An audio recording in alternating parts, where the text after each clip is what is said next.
വരകളിലും വരികളിലും കാഴ്ചകളിലും പാലക്കാടൻ ചന്തം ചാലിച്ചെഴുതി പാംലാൻഡ് പിന്തുരാസ് ആർട്ട് ഫെസ്റ്റ് 25-ന് പാലക്കാട് തുടക്കം.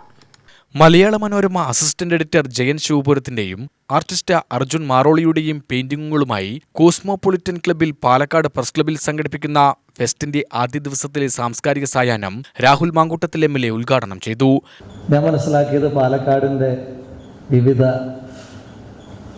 ചിത്രങ്ങളാണ് ഇവർ പകർത്തിയതും വരച്ചതുമായിട്ടുള്ള ചിത്രങ്ങളാണ് ഇവിടെ അവതരിപ്പിച്ചിരിക്കുന്നത് എന്നാണ്. അത് പാലക്കാട് ജനപ്രതിനിധിയാകാൻ ഒരു അവസരം കിട്ടിയതുകൊണ്ട് മാത്രം പറയുകയല്ല, പാലക്കാട് അങ്ങനെ വരച്ചിടാനും മാത്രം ചരിത്രമുള്ളൊരിടമാണ് എന്നുള്ള കാര്യത്തിൽ ഒരു തർക്കവുമില്ല. യഥാർത്ഥത്തിൽ കേരളത്തിൻ്റെ ഇപ്പോൾ ഒരു നമ്മൾ ഈ സാംസ്കാരിക തലസ്ഥാനം എന്നൊക്കെ തൃശ്ശൂരിനെ പറ്റി പറയുമെങ്കിലും ഞാൻ പാലക്കാട് MLA ആയതുകൊണ്ടുള്ള പ്രാദേശികവാദമാണെന്ന് തെറ്റിദ്ധരിക്കേണ്ട. യഥാർത്ഥത്തിൽ എന്താണ് നമ്മൾ സാംസ്കാരിക പൈതൃകം കൊണ്ട് ഉദ്ദേശിക്കുന്നത്? പല വ്യത്യസ്തമായിട്ടുള്ള വ്യവസ്ഥിതികളാണ് എങ്കിൽ, വൈജാത്യങ്ങളാണ് നമ്മുടെ സംസ്കാരത്തിൻ്റെ ഒരു മാനദണ്ഡമായിട്ട് എടുക്കേണ്ടതെങ്കിൽ എനിക്ക് തോന്നുന്നു കേരളത്തിൻ്റെ സാംസ്കാരിക തലസ്ഥാനമാകേണ്ടുന്ന ഇടം പാലക്കാടാണ്. എഴുത്തുകാരൻ GR ഇന്ദുഗോപൻ മുഖ്യാതിഥിയായി.